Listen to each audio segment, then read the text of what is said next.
All right, so now we're back. So this is the third part of this scenario. So now in part B on the back of the page is now we want the top 10% of students. So just a quick reminder, mu was 100 and the sigma was 10 in our case. Okay, so we want the top 10%.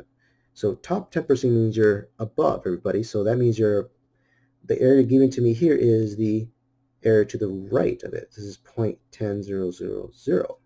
Top 10%, that's the area given to me. Now we do the same thing. We want to figure out what the marker is there. But here's the problem. Remember, right? Z-scores only give me area to the left, not to the right. So how do we find the area to the left of this portion now? Well, hopefully you guys remember right now, it's the same thing as doing the backwards. So we have to subtract 1 to this. So 1 minus 0.100 gives you 0.9000. Now we can find the z-score because that's giving area to the left. Okay, so I'll give you guys a quick minute to find the z-score associated with 0.9000. Okay, all right, so hopefully you guys got it. It looks like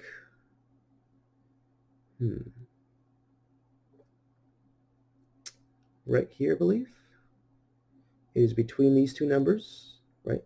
And since it's 3 off, this is almost 18 off, so we're going to use this one itself. Okay. So our z-score is going to be 1.2.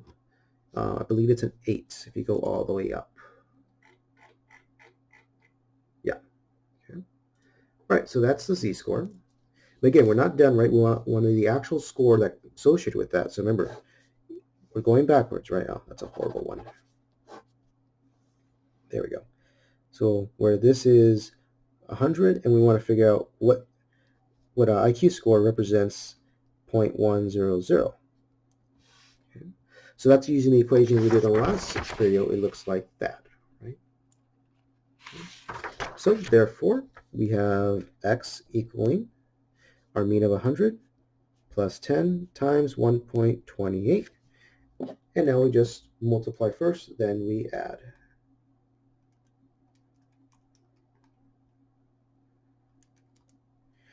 So our x value should be 112.8.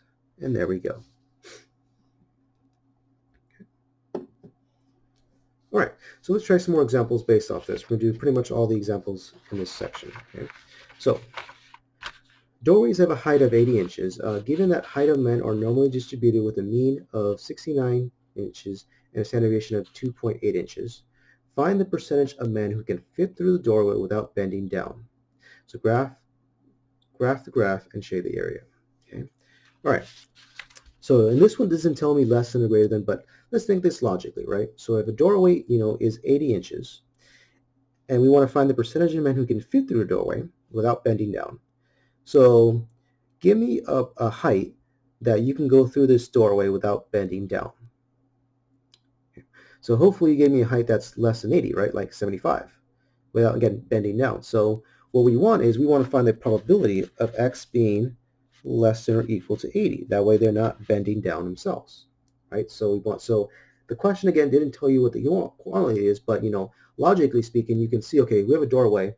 If I don't butt my head, that means I have to be shorter than the doorway, right? Instead of taller than the doorway. So things like that. Okay, so now that we know what's going on, so here is our normal, so 69, and here is 80. And since we want everything less than, therefore I'm shading everything to the left of it. So that's what we're looking for. So just like the first ones, we have to first find the z-score associated with the value of 80 and the standard deviation of 2.8. So now we just find the z-score. So 80 minus 69 divided by 2.8 should give us a z-score of 3.93. Now, if you're wondering why we round to 2 decimal places instead of 3, is a z-score only gives us 2 decimals. So that's the reason why you always round a z-score to 2 decimal places. Okay. Right. So now we have that. We want to find the area to the left of that z-score, correct? So remember, come on. Okay. So again, just a quick little portion, right? We did this.